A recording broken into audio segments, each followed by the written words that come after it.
යාළුවනේ කොහොමද ඔන්න අද සීඩියක් අරන් ආවා. අද හදන්න යන්නේ පොල් රොටි. මෙතන පිටි ටික තියෙනවා. මෙතන තියෙනවා පොල් ගෙඩියක පොල්. අර පොල් ටික මෙහෙම දාගෙන පොල් ගෙඩියක පොල් තියෙනවා. මේ යාළුවනේ මම අද වෙනස් විදිහකට හදන්න යන්නේ. මේ තියෙන මඤ්ඤු කකොල චුට්ටිට කපලා බෙන්ඩර් කරගෙන. මේකෙන් තමයි මම පිටිය කනාගන්නේ. ඊට පස්සේ අපි දාමු ලුණු ටිකක්.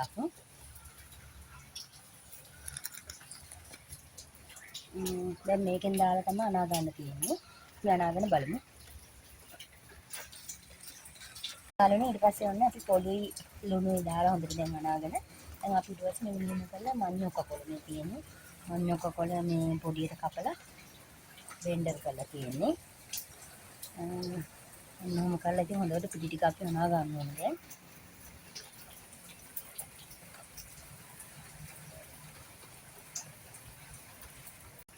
ඔන්න යාළුවනේ පිටිය කනලා තියලා තියෙන්නේ. ඔන්න පිටිය කනලා වහලා තියෙනවා.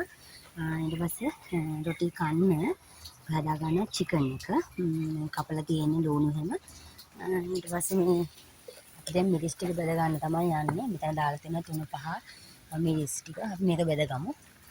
ඔන්න යාළුවනේ චිකන් එක හදා ගන්න තෙල් පිළිපේ මෙතන දාලා තියෙන යාළුවනේ මේ මිරිසුයි බෙදපු මිරිස් 3-5යි ගම් මිරිසුයි ලුණුයි දාගෙන තියෙනවා. අපි එහෙනම් ඒ ටික දාගමු. ඔන්න යාළුවනේ ගම් මිරිස් මේ සුදු ලුණුයි උගුරුයි තලාගත්ත ටික දැම්මා.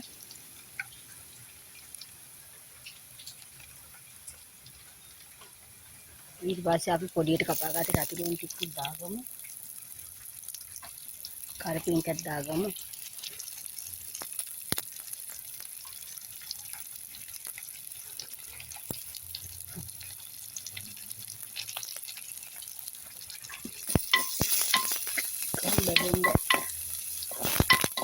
පොඩ්ඩක් බෙදගමු.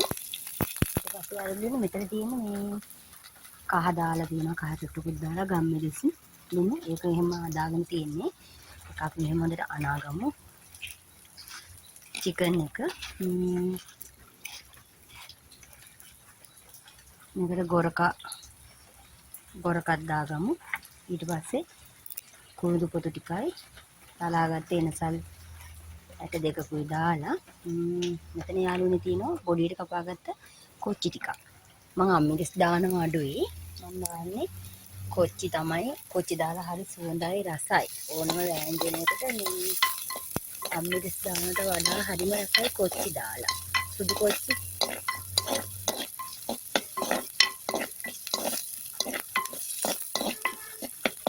කොහොම බෙදෙන්න තියෙන පොඩ්ඩක්. ඔන්න යාළුවනේ අපේ චිකන් එක දැන් චිකන් කරිය තැම්බිලා තියෙන්නේ. පේනව නේද? ඊට පස්සේ අපි අනාගත්ත පිටි එකක් දැන් හරි. මඤ්ඤු කකොල සමග අනාගත්ත පිටි ටික රොටි එක. ඔන්න යාළුවනේ අද අපිට වහිනවා. ඉතින් වැස්සත් එක්ක හරිම හොඳ කෑමක්. ඉතින් පොල් රොටි සමග චිකන් කරියත් එක්ක කන්න තමයි තියෙන්නේ. ඉතින් දැන් හදාගෙන පේන නේද?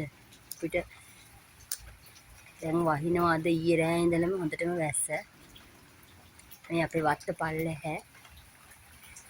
ඉතින් ඒක මෙන්න මේ වගේ චිකන් කරියක් එක්ක පොල් රොටියක් කනවා කියන්නේ මාරම කියන්න ඒක වචන වලින් කියන්න එක තේරෙන්නේ නැහැ. වැස්සත් එක්ක බඩගිනිත් වෙනවා වැඩිනේ. ඉතින් එහෙනම් අපි රොටි එකත් හදලා බලමුකෝ. අන්න යාළුවනේ දැන් අපේ රොටි එක අපි හදා ගන්න ගමන් ඉන්නේ. පේනව නේද? ලස්සන කොළ පාටක් ඇවිල්ලා තියෙන්නේ.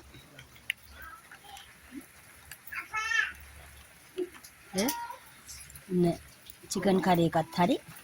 අපි රොටි ටික හදාගමු. ඔන්න යාළුවනේ අපේ රොටි ටික පිච්චෙන ගමන් තියෙන්නේ. හදාගෙන යන ගමන්. එහෙනම් යාළුවනේ ඔන්න අපේ චිකන් කරි එකත් හරි. මෙන්න දැන් රොටි ටිකත් හදලා ඉවරයි. අපි දැන් කන්නයි යන්නේ යාළුවනේ. අපිට හොඳටම වැස්සත් එක්ක ඉතින් මෙන්න මෙහෙම රොටියක් කාලා අපි රස බලන්න යන්නේ. එහෙනම් හැමෝටම කියනවා මේ ඕගොල්ලන්ටත් මේ වැහි දවස්වලට බත් කනවට වඩා හොඳයි මේ විදිහට රොටි හදලා වැස්ස තියෙන නිසා කන්න හරිම හොඳයි. ඇත්තටම ඇඟට මාර මේකක් දැනෙන්නේ මේ වැස්ස ඉතින් බඩගිනිත් වෙනවා වැඩි. බත් කනවට වැඩි මෙන්න මේ වගේ දෙයක් හදාගෙන කන්න.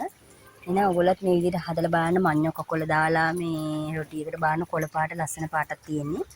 මඤ්ඤො කකොල චූටිට කපලා බෙන්ඩර් කරලා දාලා අනලා හදන්න. හරිම ලස්සනයි මේ ලස්සන කොළ පාටක් තියෙන්නේ. එහෙනම් හැමෝටම තවත් වීඩියෝ එකකින් හම්බෙමු. එහෙනම් හැමෝටම බුදු සරණයි. ජේසු පිහිටයි.